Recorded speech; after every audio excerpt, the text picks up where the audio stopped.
if I had to have just one watch, I think this would be it.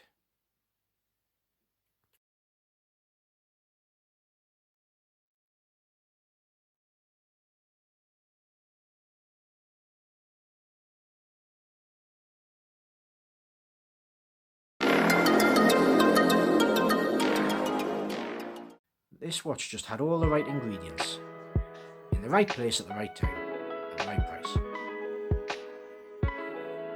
It covers a lot of bases that you would look for if you were looking for a good everyday watch now. They packed all the right ingredients into a great value package.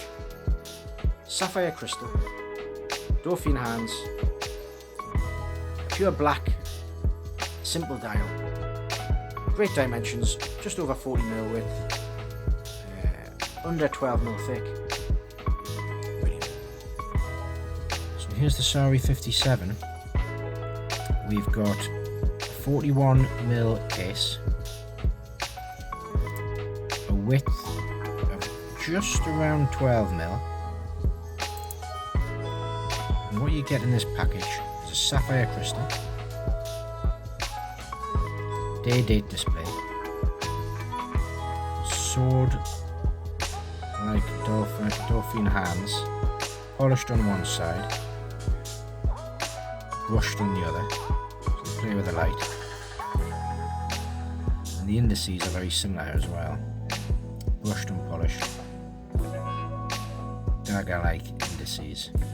Now, to my eyes, Seiko got everything just right with this, the SARY 57. And then they discontinued it. It only ran for a short time really, 2014 to around 2020, you could get them new. And then they discontinued it. Why would you discontinue something as perfect as this? There is still a version available with an open moon face on the dial, which to me doesn't look as good. It's obviously the same case, and they've raided the parts bin, and they've done what they can with what they've got left. But really, they could have continued this. They've continued other lines a lot longer. It has the 4R36 movement, which they still use now in their watches. You know, bulletproof, solid, dependable, 40-ish hours power reserve, and reasonably good accuracy. Pretty good accuracy, really, from what I can tell. The 4R36 movement in the back there, they still use that in a lot of their mainstream watches. It's a JDM watch, which means Japanese domestic market. There was a European version. The two differences as far as I can tell are the day-date, which instead of the days being represented in Japanese symbols, they're represented in French, and also the bracelet on the European model has a polished center link. So with the SARY 57, there's hints of Omega Aqua Terra combined with a Sarb 33, two of the most popular watches you can get, all in a neat, affordable package.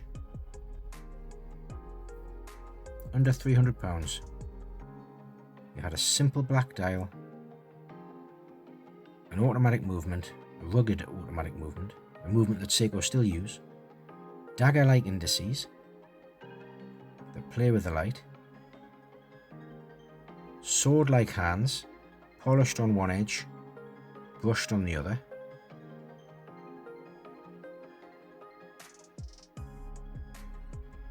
.41mm width, 12mm thick, display case back.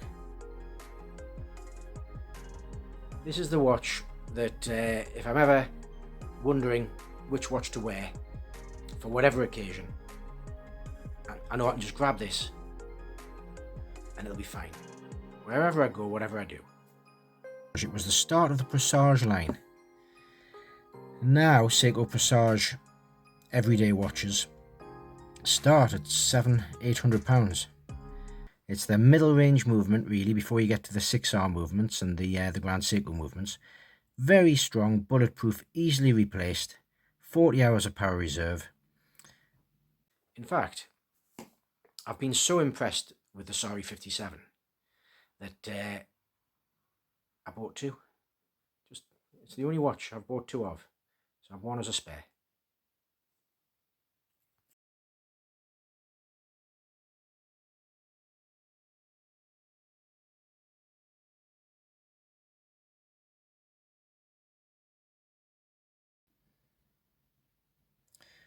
For an everyday, go anywhere, do anything sort of watch, I really do think this is hard to beat. You can just see the sunburst effect there on the dial. It really plays with the light. Looks good in all conditions, this. 12mm thick, signed crown, brushed sides, polished bevel edge, back to brushed, and then polished on the top there of the bezel.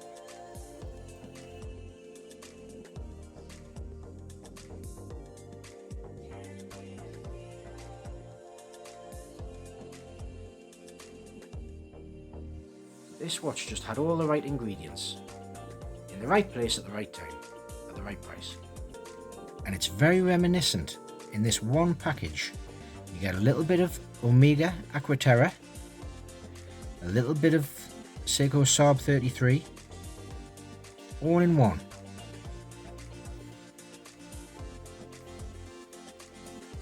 Very often, you know, businesses make decisions that you can't quite understand, or you don't perhaps agree with. And I just wonder if the SARY 57